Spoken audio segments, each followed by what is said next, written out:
power to its citizens, the United States remains committed to the victory of a sovereign and independent Ukraine, and we are working to deliver air defense systems so Ukraine can continue to repel these attacks. Since February 24th, the Department of State and USAID have contributed more than $1.5 billion in humanitarian assistance, including shelter and other critical assistance for vulnerable families. USAID recently announced $55 million in new assistance to help Ukraine repair and maintain heating infrastructure in 19 regions of Ukraine, benefiting up to 7 million Ukrainians. They are also providing more than 1,600 generators, water purification systems, and other measures to help keep Ukraine warm. The United States also continues to provide blankets and other winter-specific household items and is providing hundreds of millions of dollars towards shelter, food, water, sanitation, and hygiene assistance. For all who also wish to show that they stand strong with Ukraine by helping meet the humanitarian needs of its brave people, you can go to GoFundMe's Ukraine Humanitarian Fund page, established in partnership with the State Department to help the people of Ukraine. And finally, today we announced that the Department of State has awarded $47.6 million to Tetra Tech Incorporated of Pasadena, California, to provide urgent humanitarian demining assistance to Ukraine in the face of Russia's brutal war of aggression. This project forms part of the $91.5 million in demining assistance we announced in August. Under the terms of this project, Tetra Tech will strengthen the government of Ukraine's capacity to locate and remove landmines, unexploded abandoned ordnance, improvised explosive devices, and other explosive hazards from civilian areas. Tetra Tech will train the government of Ukraine's demining and EOD teams to international standards and provide them with the tools necessary to do their jobs. The project also supports deploying additional clearance teams and explosive ordnance risk education teams through the local non-governmental organization Ukrainian Deminers Association.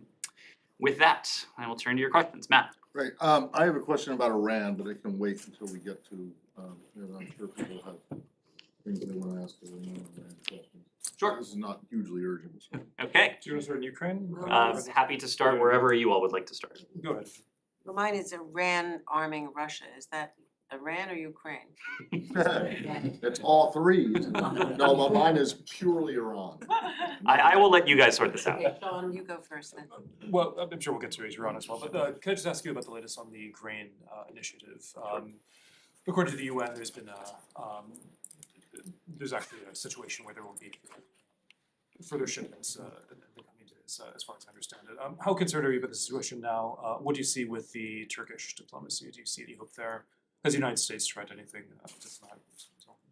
Well, unfortunately, that's our understanding as well. We've seen reports that Ukraine, Turkey, and the UN have agreed not to plan for any movements of ship under the Black Sea Grain Initiative starting tomorrow. We, of course, regret deeply Russia's decision to suspend its participation in the Black Sea Grain Initiative, and we so deeply regret it because this is an initiative that has helped the world. It has been critical to get aid to the world's neediest people, and Russia alone is now directly standing in the way of that. Martin Griffiths, the top humanitarian official at the UN yesterday, gave a briefing to the Security Council, and he made the point that each fraction of a percentage of increase in the price of food pushes someone somewhere around the world over the line into extreme poverty. To be clear, every ounce of food delivered through this grain initiative, and as of yesterday, it had been nearly 10 million metric tons so far. Hopefully, those shipments will resume. But every single ounce of food helps food get to people around the world. And I say that because beyond the mere fact of the deliveries themselves, the viability of this calms markets. It mitigates against price spikes. And unfortunately, since Russia's announcement over the weekend and its bellicose rhetoric, we've seen the opposite. Its announcement, its threats, has caused shippers and insurers to charge higher rates or to think twice about making these voyages. So Russia's choice, as we discussed yesterday, has had an immediate impact on global food prices. But to put a finer point on it, it has had an immediate impact on the lives and livelihoods of people around the world. an impact that will only be compounded for as long as this initiative remains dormant. When we talk about the vitality of this initiative, we made the point yesterday that the vast majority of the nearly 10 million metric tons that has been delivered under it has gone to the developing worlds. A large share of that, about a fifth of it, going to the world's least developed countries. The World Food Program sources half of its wheat from Ukraine in a typical year, underscoring the importance of this initiative to providing for the world's poor. And I made this point yesterday, but any act, any statement, any decision by the Kremlin to disrupt this initiative is essentially a statement that Moscow doesn't care. Moscow doesn't care if the world goes hungry. Moscow doesn't care if people starve. Moscow doesn't care if the world's food insecurity crisis is compounded. We could talk quite a bit about what the initiative has already delivered, and I've already made a couple of those points today. There are ships, suffice to say, there are ships in Black Sea ports that are loaded, that are ready to go. There is one chartered by the World Food Program loaded with 30,000 metric tons of wheat for the emergency response in the Horn of Africa. There are dozens of other ships that would be in a position to set sail in the coming days if only Russia would not stand in the way. So this is an urgent challenge. It is a challenge that we know that the UN Secretary General is engaged on intensively, has been engaged on intensively ever since Moscow's announcement over the weekend. He's working very closely with Turkey, with Ukraine, ultimately doing everything that the UN can as the institution that originally brokered this initiative to see this deeply regrettable decision by Moscow reversed.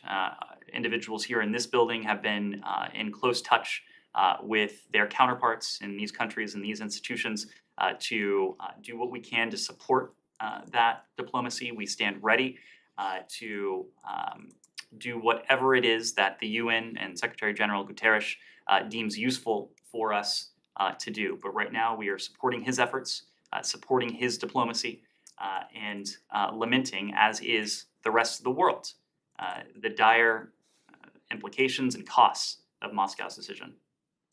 Just pursuing that a little bit. I mean, you mentioned the Turkish and UN efforts. I mean, you discussed this yesterday, Russia's demands on it, but is the United States open to the possibility, I know you're not directly negotiating this, but are you open to the possibility of changing this around? Could there be changes made in the Green Sea Initiative to make it more palatable to the Russians, or is this basically just a matter of renewing it as is? Well, the initiative was working. The initiative was working at the time of Russia's decision to suspend its cooperation. And we know it was working because of the metrics. I've already spoken to the more than 9.5 million metric tons that were delivered, some 400 separate voyages that had left Ukraine's Black Sea ports since this initiative went into effect. Food prices around the world declined while this was in effect.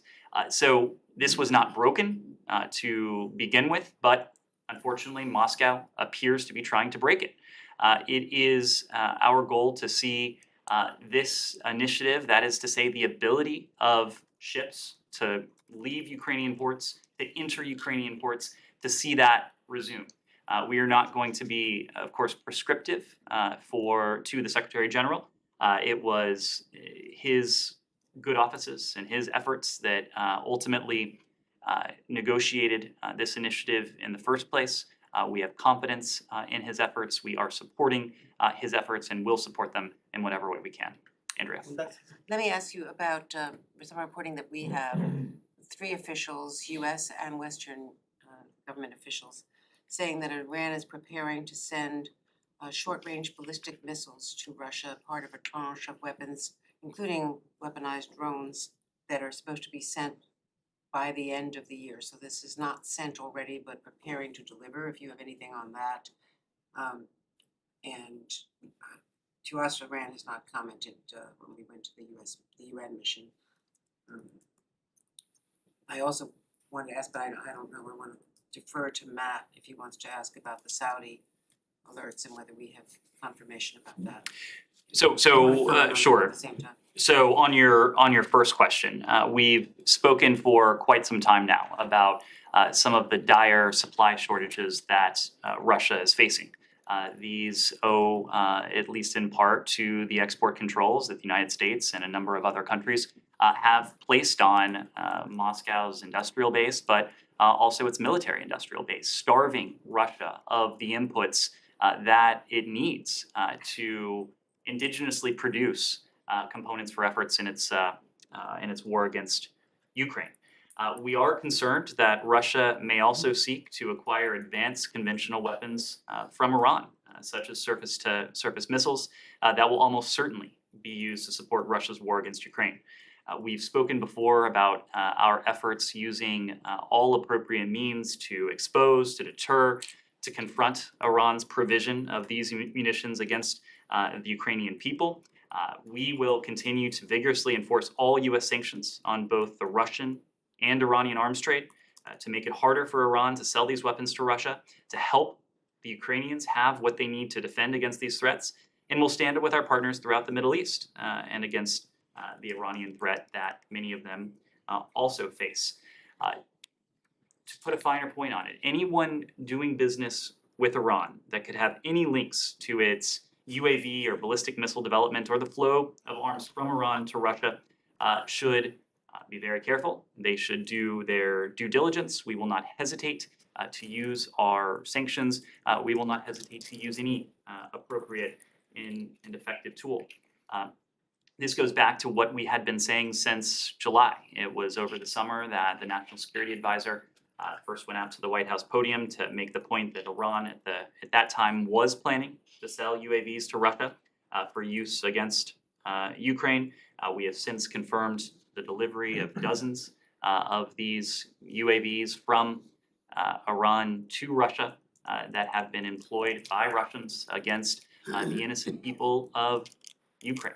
So whether the source is Iran, whether the source is indigenously produced Russian weapons and munitions, whether Russia continues its engagement with the DPRK, for example, that I think showcases the necessity of going well beyond what would otherwise be its comfort zone to source weapons and material for this war effort.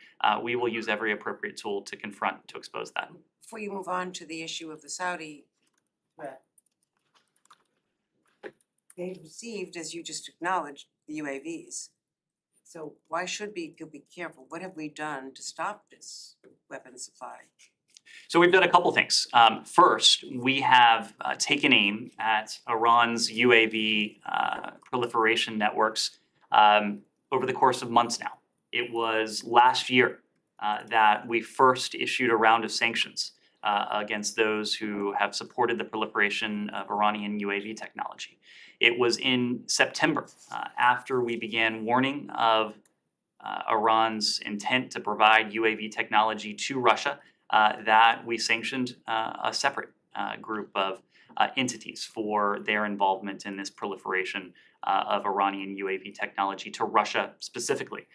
We are always looking at targets that may be appropriate for this sort of response, sanctions, other financial measures. We are working closely with the UN. Of course, we've already made the point that the provision of these particular UAVs are a violation of UN Security Council Resolution 2231. The United States has provided information to the 2231 committee. The Security Council received an expert briefing on Iran's UAV technology, its proliferation of this UAV technology. We will continue to provide the UN with relevant information to support their own efforts to hold Iran to account. But suffice to say, we are going to use every relevant and appropriate tool in our toolkit to expose, to confront, to counter this type of activity. On the Saudi threat? Just to follow up on that really quickly. Sure.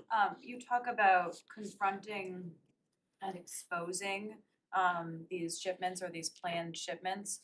can you prevent them from actually going from Iran to Russia with the actions that you laid out are in your toolkit? We can certainly counter them. And that's our intention. Again, we are going to use every tool. And leaving aside this particular issue of UAV technology, I think you've seen us use a variety of tools when it comes to countering Iran's malign influence in the region. We've used sanctions. We've used a number of authorities against Iranian threat networks. We have, the US military has engaged in interdictions, including weapons flowing to its proxies in Yemen, for example. We've used a number of tools and authorities, some of which we're in a position to speak to. Sometimes we're not in a position to speak to it, but we have every intention and we will use every relevant tool to counter this. Would you consider interdictions here? That's not something I'm going to go into from here. We will look at all of our options. We will do what we deem in close coordination with our partners to be most effective to countering this threat. Ned, on the unmanned vehicles, isn't there a bit of exaggeration in Iran's ability to produce these things in mass and send it to a country like Russia? Iran, that has been under the strictest of sanctions and so on, its ability to produce these things in enough numbers to give Russia, that has been a pioneer in rocketry and missiles and so on, much bigger country, definitely under less sanctions and so on. Isn't there, some sort of exaggeration in this equation? Saeed, you should ask people of Ukraine whether the threat is exaggerated. I think we've all seen and we've heard from our Ukrainian partners of the brutal assault that they are undergoing, and they've provided evidence, including in some cases for the world to see, that some of the wreckage, some of the damage, some of the destruction, some of the lives lost have come as a consequence of this Iranian UAV technology. That's not to say these need to be or necessarily are sophisticated pieces of technology. These can be, and by most accounts, are not terribly sophisticated, but yet we've seen the havoc that they're in a position to inflict on the people of Ukraine. So you're right that Russia, prior to February 24th, was in a position to develop sophisticated weaponry and technology for use on the battlefield. I think that position has been significantly degraded, and it's been significantly degraded because of the actions that the United States and our partners and allies have taken.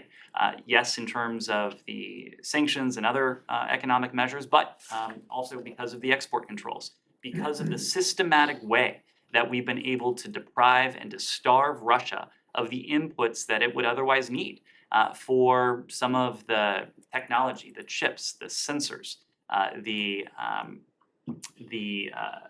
core components for UAV technology, for ballistic missile technology, for other key pieces of equipment that in the early days of the war they had in much larger supply.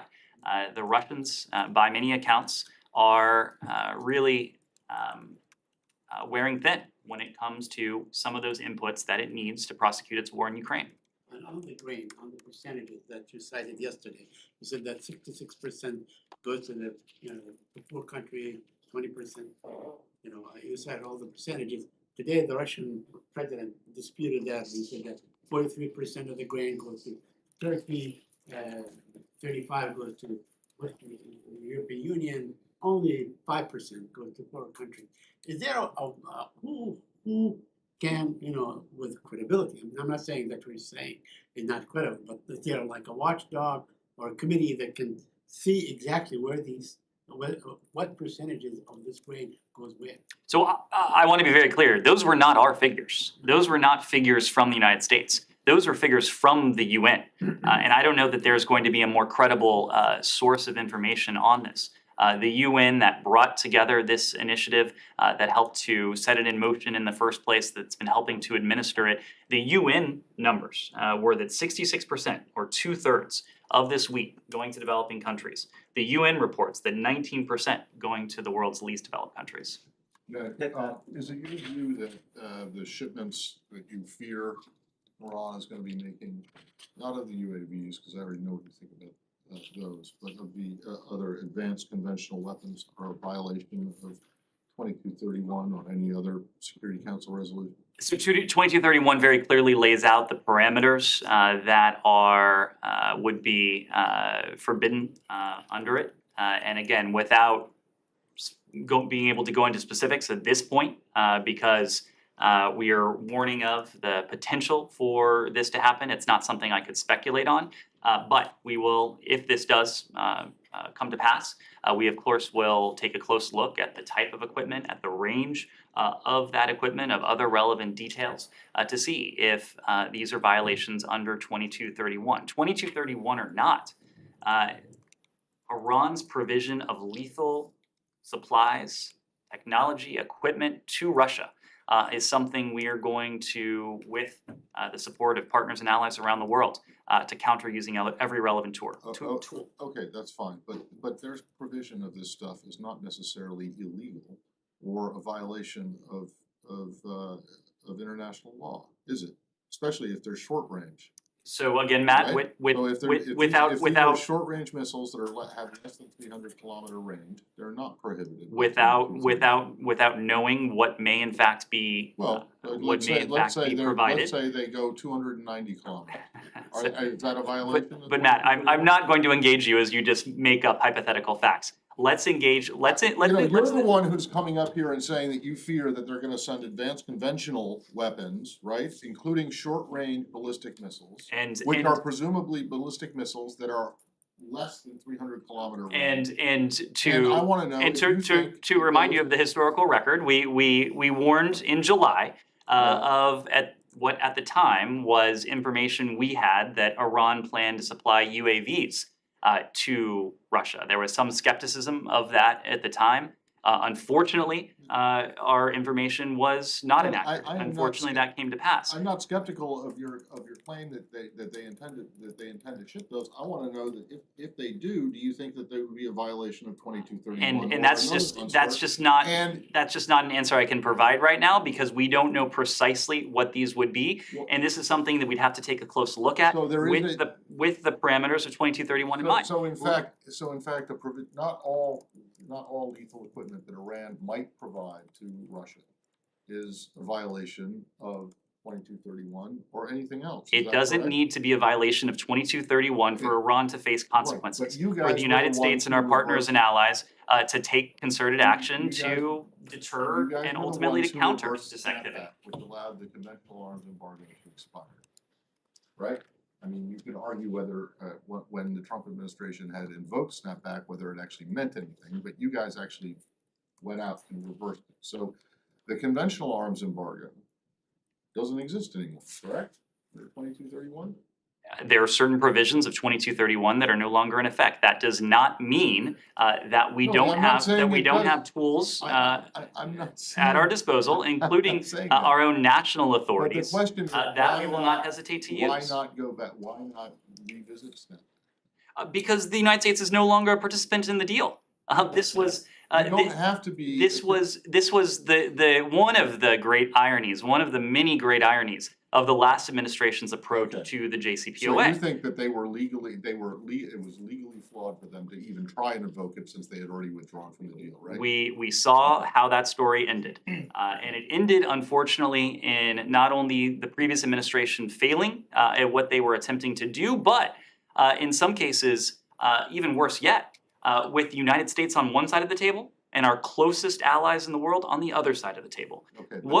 The fact of the matter is that the arms embargo expired, the conventional expired, and you guys haven't done anything to try and bring it back. And while it may be awful and horrible that Iran is providing Russia with these weapons that maybe are not that short-range conventional weapons, it's not something that's sanctioned. So Matt, we are going to be focused on what would be effective in countering this activity. You know as well as anyone that any effort to stitch together a coalition in the UN Security Council where you have the belligerent Russia as a permanent member with a veto, that any effort to stitch back together what has expired, probably would not fare too well in the Okay. UN Security And Council. then just the last thing on Iran, there was a meeting that you guys and the Albanians co-chaired today, or maybe it's not happened yet.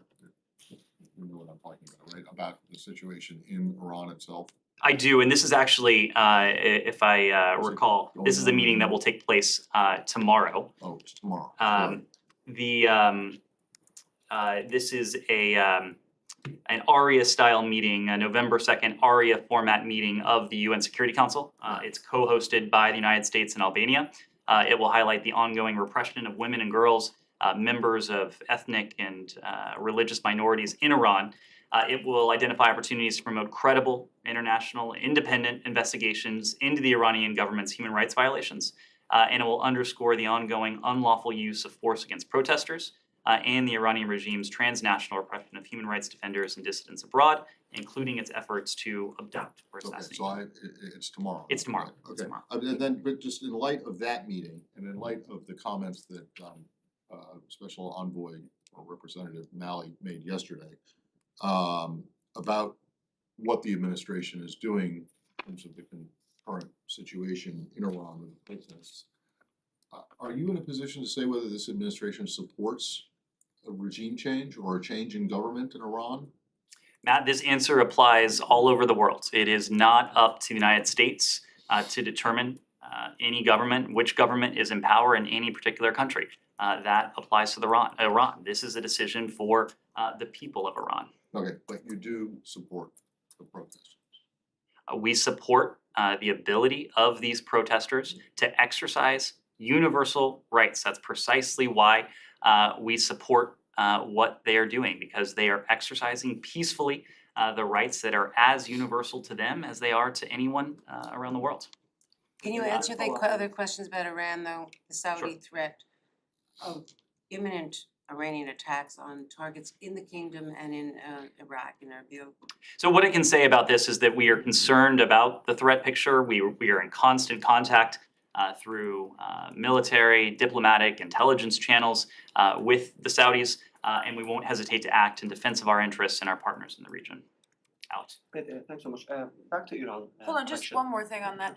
If there is an actual threat and it is imminent, as this report cited, wouldn't the department have to warn US citizens in the region of that threat? Has it not gotten to that level? Can you just describe to us where you guys are in that? Right, so I can't speak to what we haven't done, but you are correct that if we do have information that is precise, that is credible, that could potentially pose a threat to the American citizen community, of course we will follow all obligations under that policy. Well, can you speak to what you have done?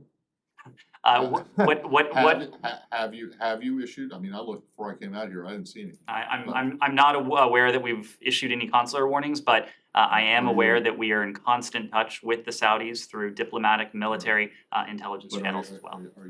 Are you aware, or is there consideration being given to putting out notices like that? I'm just not going to speak to the internal process. Whenever we are always evaluating information that comes in, information that may be available to us, and if it meets that bar, of course we will. But take that step. as of when you walked out here, you weren't aware that any had been. I'm not aware of any public consular warning. Alex. Thanks. Back to the question on how to prevent Iran from sending those shipments. Ukrainian military intelligence says that 200 combat drones will be sent this month through Caspian Sea to port of Astrakhan. I was wondering if you have reached out to Caspian Sea countries and if they have been clear about potential consequences. And you mentioned that you will respond. And also, when it comes to status of Caspian Sea, what does it tell you? Are you in a position to actually prevent this shipment in the sea? So, Alex, we have been clear in public and in private with countries in the region and well beyond about our concerns of this partnership that has emerged between Iran and Russia. This was a partnership that has existed, but clearly the Iranian regime is taking steps to deepen that partnership. Clearly, Russia is in pretty dire straits now, certainly more desperate for partners that it otherwise may not have pursued. Iran would fall in that category. The DPRK would fall in that category. Non-traditional, let's say, security partners whose assistance it is requesting or needing because of the steps that the international community has taken. We have made very clear the costs and consequences that we're prepared to impose on any country that provides security assistance to Russia's brutal assault of Ukraine. We've made very clear that we're prepared to provide and to impose costs and consequences on any entity that systematically assists Russia evade U.S. or international sanctions. That applies everywhere. I think it is fair to say that countries you've referenced have been partners in standing up against and countering and speaking out against Russia's aggression against Ukraine. We've been gratified to see the approach that countries around the world, including in the Caspian region, have taken. And on Iran's objectives, this morning the White House made the case that Iran is killing Ukrainian citizens, which is actually interesting angle to approach this topic, because there have been questions about Saudi Arabia, other countries. Traditionally, Iran has conflicts with them, but Ukraine, I mean, they have been cooperating until recently. My question is, what is your assessment on why Iran is doing it? What are we facing with? Is it a coalition of terrorist countries? I mean, I don't want to remind you of the fact that except for Cuba, all of the countries in SST list have been lined up to help Russia. So what are we facing right now in this case? So I wouldn't want to offer that sort of analysis from here. I think the one relevant and interesting data point, of course, is that Iran continues to lie about this. Iran continues to deny reports that are increasingly unmistakable that Iran is providing this type of assistance to Russia. And that fact suggests that this is not something that Iran is necessarily proud of, but that Iran is undertaking this activity for reasons that they would have to explain, whether the motive is strategic, whether the motive is financial, whether the motive is geopolitical, whether it's a mix of all of those things. That would have to be something Iran would need to explain. But of course, Iran has continued to obfuscate and to lie. Yes. Thank you. On China, John Kirby just confirmed that the U.S. and China are still trying to arrange the two-leader summit on a staff level.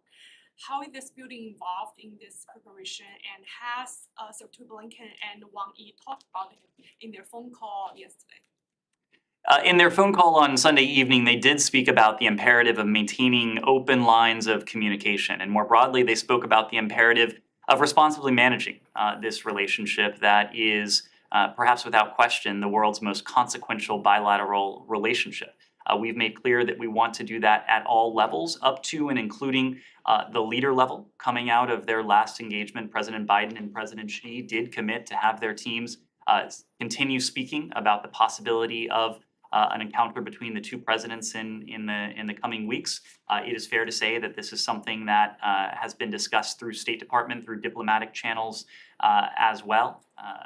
I wouldn't want to go further than that as it pertains to the Secretary's call with Foreign Minister Wang Yi on Sunday.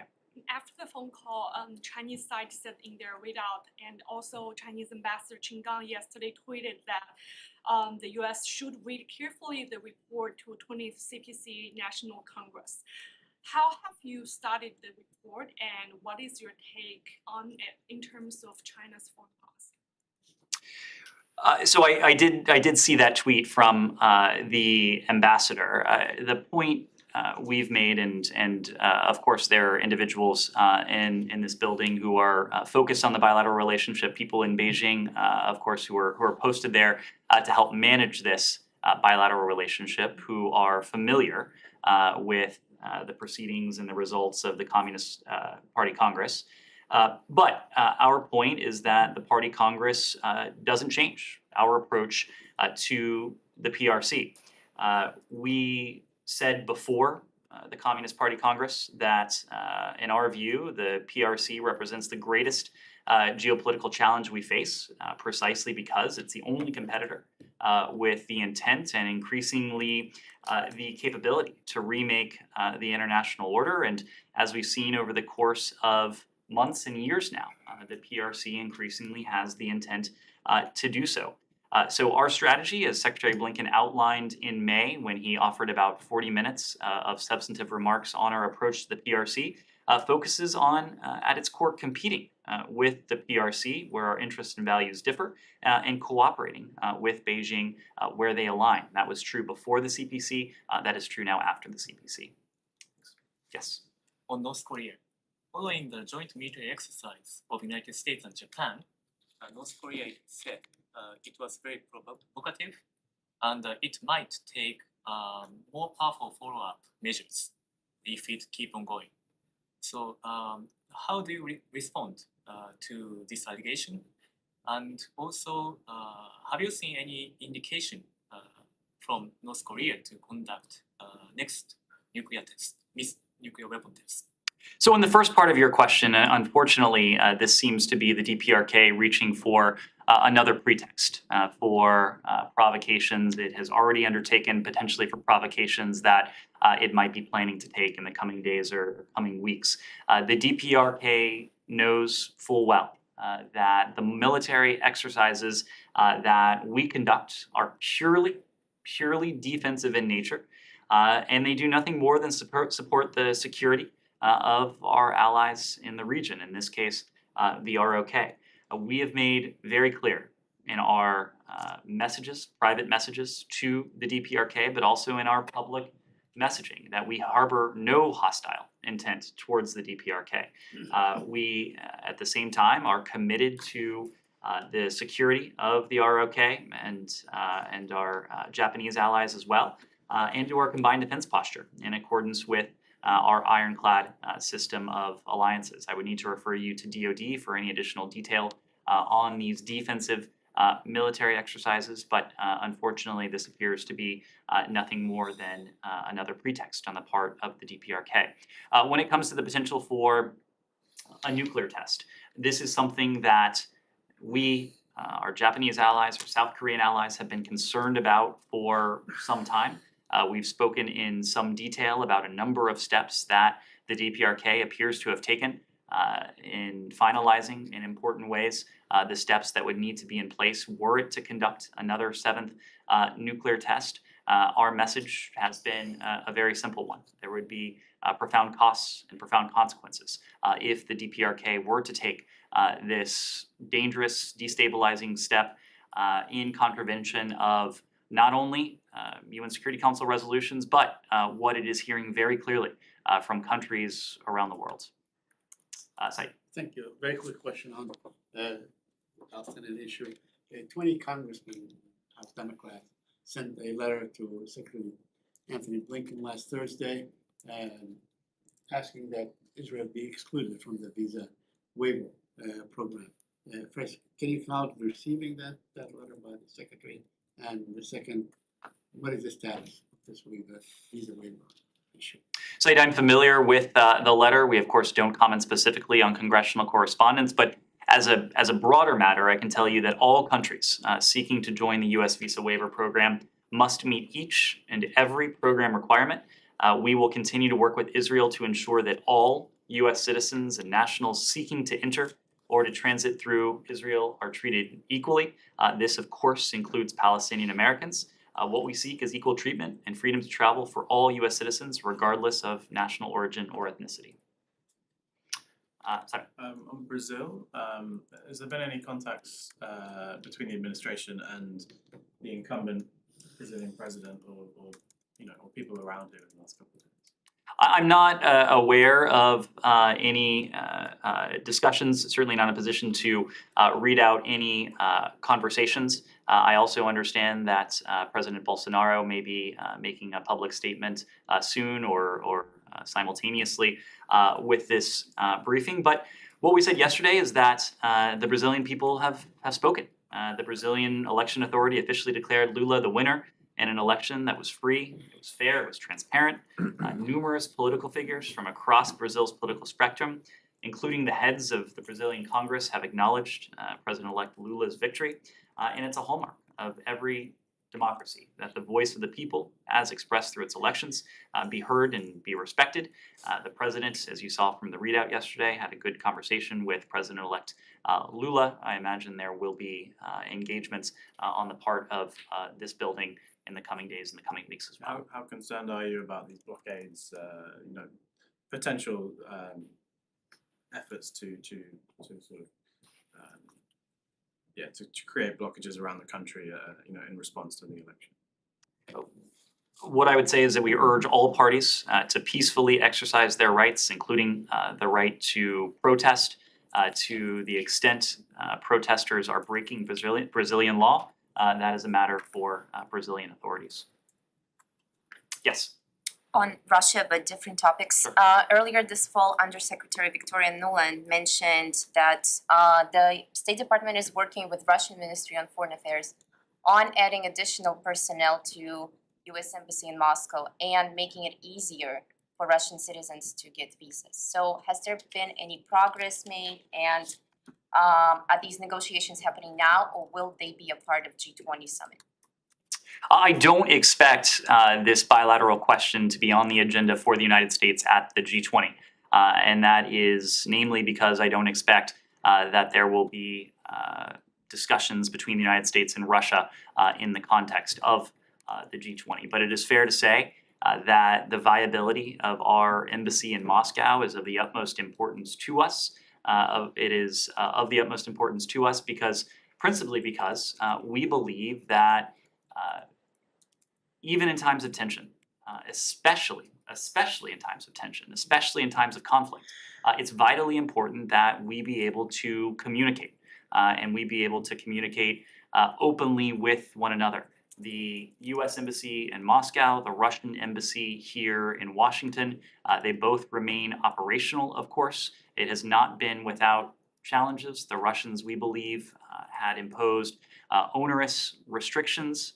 But we have engaged with Moscow to try to address some of those restrictions to maintain our ability to operate an embassy in Russia so that we can continue that vital line of communication, that vital line of dialogue with the government of Russia.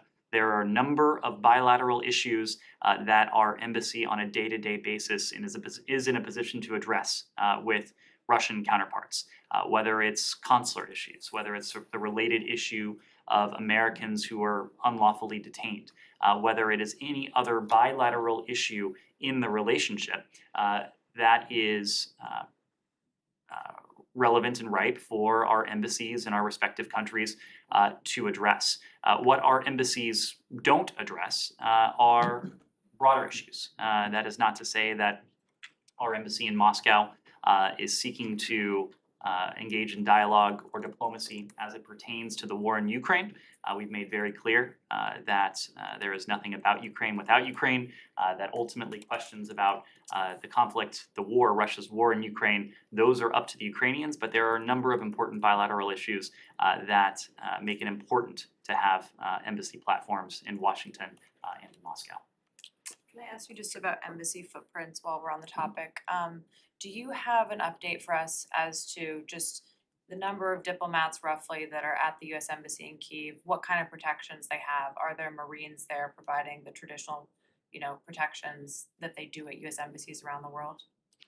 So whether it is in Kiev, whether it is in any other foreign capital, we're never in a position to provide specific staffing numbers. What I can tell you is that since we reinitiated operations out of our embassy in Kiev, that number, of course, has increased. It's now fair to say it's in the dozens. And we, of course, always put the utmost priority on appropriate security resources. Those resources that are needed at posts around the world are determined by security professionals to complement the requirements of the host nation as detailed in the Vienna Convention on Diplomatic Relations. We can confirm there's a Marine Security Guard detachment in Kiev working with the Diplomatic Security Service to assist with embassy security duties consistent with those performed by Marines at embassies around the world. And just when you say dozens, you mean dozens of diplomats, that doesn't include the extended security footprint, right? I wouldn't go any further than that. I would say that there are dozens of American personnel there. Of course, it stands to reason that security, of course, is top of mind in a place like Kiev, but I wouldn't want to break it down.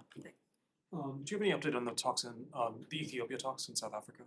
I'm really not in a position to provide much of an update today. What I can say is that Special Envoy Mike Hammer does remain in South Africa. We will allow the AU to speak to the current state of those discussions.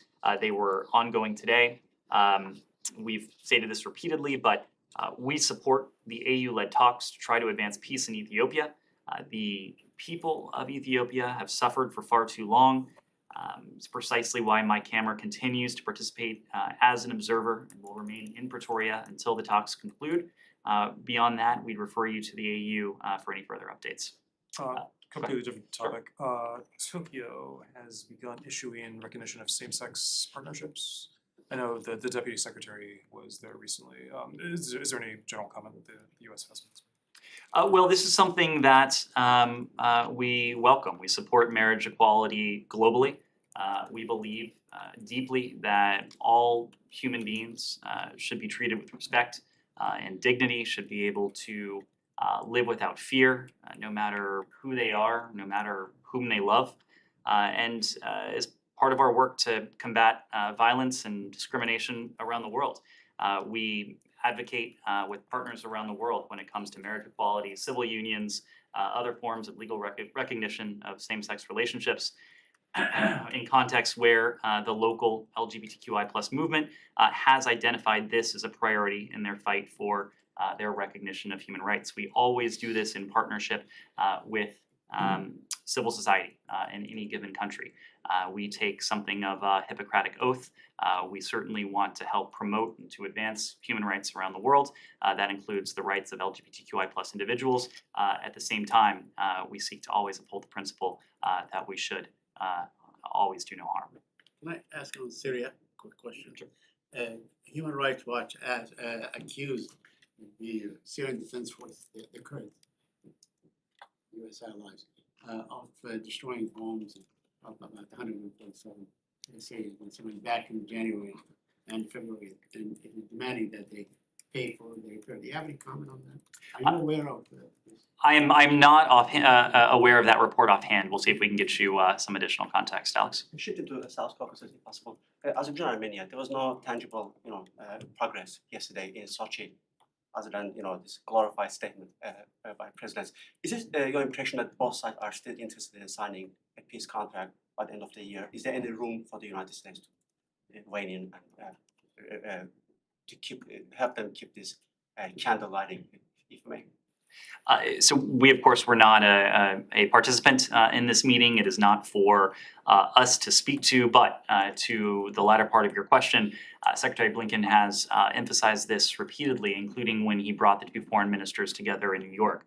We are committed to Armenian-Azerbaijan peace and negotiations between the two countries. We believe direct dialogue is key to resolving issues and to reaching that lasting peace, and that lasting peace, by the way, that both countries have stated that they seek.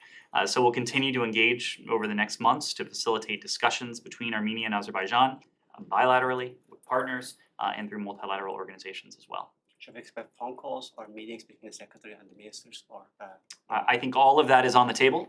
We will do what it is we deem most useful to bring about the cause of lasting peace between Armenia and Azerbaijan. Great deal. I'm sorry for going back to the beginning of our conversation, but very basic question. There have been mixed signals coming from Russia during the past 24 hours in terms of whether they have stopped or frozen or paused their participation. Is there any coherent line of thought on that during your communication with your partners, whether it's Turkey or others? Well, unfortunately, Alex, it doesn't really matter. Russia has injected such uncertainty into this initiative, so much uncertainty to the point that today the UN had to announce that as of tomorrow, there would be no ships moving through the Black Sea corridor. So whether Moscow's intention was to raise doubt, whether Moscow's intention was to actually suspend its involvement in this grain deal. It's an academic debate, it's an academic question because the consequences are very real. And they are most real for the millions of people around the world who are living in dire need, who are in the midst of food insecurity, in some places a food emergency, and who now will be suffering because of the consequences that Moscow statements have wrought. Dylan? Yeah, just a few days ago, at the end of last week, the Senate Health Committee released a new report on the origins of COVID and the pandemic. They stated that they believed that it was most likely the pandemic came via an accident at the Wuhan Institute of Virology. But notably, they said they couldn't tell for sure. We may never know for sure because China is continually obstructing investigations into this question. We've now had, this is in this case, a U.S. government body, numerous NGOs, international bodies that have all said China is preventing us from getting the answer to this question. So are there going to be any consequences diplomatically at this point for China's continued obstruction into this question, now that even U.S. senators are saying that they're keeping us from getting to the bottom of this? Certainly. So I think you're referring to an article that solely cited a report that was produced by the minority committee. The intelligence community in 2021, in August of 2021, released its own assessment. That assessment on COVID origins remains the U.S. government's most authoritative assessment to date. In short, and I don't want to paraphrase too much intelligence community analysis, but they made the point that intelligence agencies assessed two hypotheses as continuing to be plausible.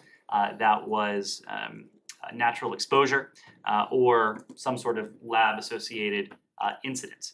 To the best of my knowledge, that is where the intelligence community remains on the question of COVID origins. That report also noted that the IC and the global scientific community lacks clinical samples or a complete understanding of epidemiological data from the earliest COVID-19 cases.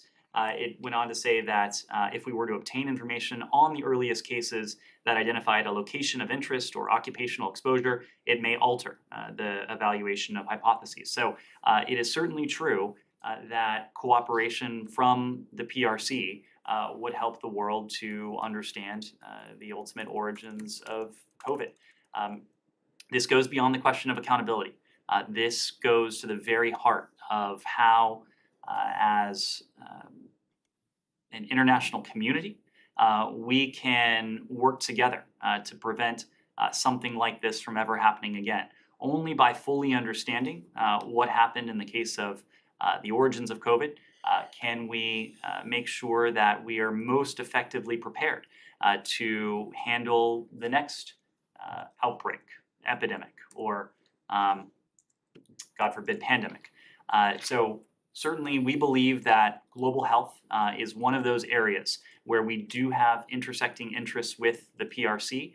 Their cooperation in global health would be a boon not to the United States, but to the broader international community. It's something we continue to seek. Right, but it's clear that they have at this point, not much intention of cooperating on that issue. So is there, I mean, we can all imagine if there was suspicion that a global pandemic that killed millions of people originated in, let's say, Cleveland, Ohio, that all of the U.S. Adversaries and competitors, if the U.S. was obstructing investigation into what happened there, they would be pressuring and rationing up tensions to try to get the U.S. to cooperate. Is that not happening in this case? Well, the PRC, like countries around the world, but certainly the PRC, given the restrictive measures, the so-called COVID zero approach that they've taken, they're paying a steep cost. They're paying a steep price that has resulted from the COVID epidemic. It's in everyone's interest, it's including in the interest of the PRC, that they work with the international community, lend a degree of transparency to the international investigations into COVID origins, so that neither they nor we nor any country around the world should have to pay this kind of steep cost again. Yes, I see a hand. Sure. Is it possible for the world to get together and pressure in a kind of coordinated manner Russia to break that blockade? And if so, what is the urgency or the timeline of something like that that would come together? And what's the scope of the effort? I mean, it seems like it would be just a tremendous effort. Well, the world did come together, or much of the world did come together in the weeks leading up to the UN's ability to broker this agreement. We heard from dozens of countries around the world lending their support for this sort of initiative, the mechanics of which were ultimately worked out by the UN Secretary General, Turkey, Ukraine, and agreed to by Russia as well. There will be an opportunity in the coming weeks for part of the world, a chunk of the world's largest economies to come together. The G20, the world's 20 largest economies, will be gathered later this month now in Indonesia, in Bali. It was at a ministerial level meeting of the G20 in Bali in August, where Foreign Minister Lavrov himself heard directly from most of his counterparts who were gathered in that room, heard a good deal of heat, a good deal of condemnation, ultimately causing him not to return for the afternoon session. It was not too long after that that Russia ultimately agreed to the Black Sea Grain Initiative. So we have the utmost confidence that if this initiative is not restored, Russia will be feeling once again global opprobrium. They will be feeling international condemnation, and ultimately that pressure, we hope, will be effective in helping to reverse this very regrettable decision. Do you think Secretary Blinken, does he plan to bring this up at the G7 ministers meeting? I have no doubt that food security will be high on the agenda at the G7 foreign ministers meeting. There is at least one session where food security will be a prominent topic of discussion. So yes, you will hear from not only him, but I would imagine several other ministers as well. Simon. Just to follow up on that, is there anything that, obviously one of the concerns Russia has said is the reason for doing this is their concerns over fertilizers and the impact of sanctions. Obviously, you'd say these are unintended consequences, or would challenge the existence of any sanctions that are impacting fertilizers, but it seems to be the case that there are some impacts on fertilizers exports done by the international US-led sanctions regime against Russia. So is there, as well as you're talking about international pressure on the Russians to come back into the deal, is there anything that you could do? Are you willing to take any action that might help the Russians to see their way back into this deal?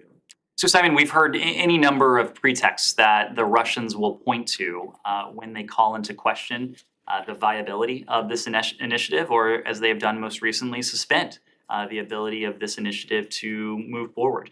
Over the weekend, it was the ridiculous pretext that an attack against a Russian vessel originated from a ship carrying wheat. That, of course, was entirely false.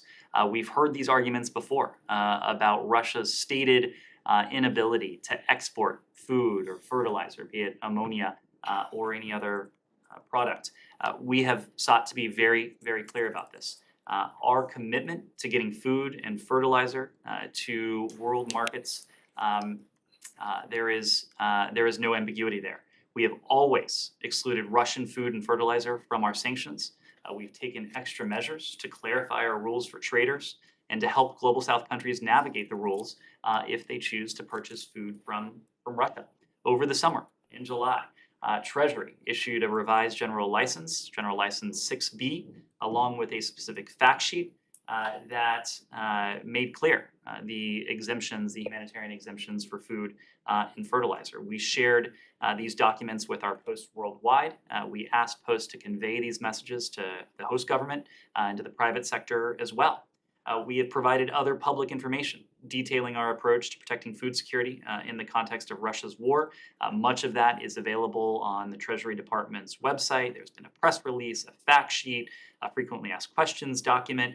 Here at the State Department, we've also set up something we call a help desk. It's a help desk for inquiries related to sanctions and food security. And anyone, whether it's private sector or any other relevant entity, can access it via email. We've also engaged banks, chambers of commerce, governments to clarify our sanctions as they relate to food security. We've sent delegations to countries like Egypt and Senegal to engage in detail on these issues. And I think beyond what you hear from us, the latest data actually prove the point. Russia's exports of wheat and fertilizer appear to be entirely in line with its pattern since 2012. So despite Moscow's statements, we're not actually seeing any disruption in Russia's ability to send food to market. Unfortunately, what Russia seems to be doing is to be disrupting, and now is disrupting, the ability of this food to go to market from Ukraine's Black Sea ports. Russia and Ukraine together are the world's breadbasket. If you remove Ukraine from the equation, the simple fact is that prices will rise, and unfortunately, people will suffer and die. Let me take one more question. Yes, you haven't asked a question? Thank you. Different countries, including United States, have been spoken very early about the fair and clear elections in Brazil. In your opinion, how important this international support is in order to avoid the potential contestation of a fair election, given the fact that the president is taking such a long time to accept his defeat?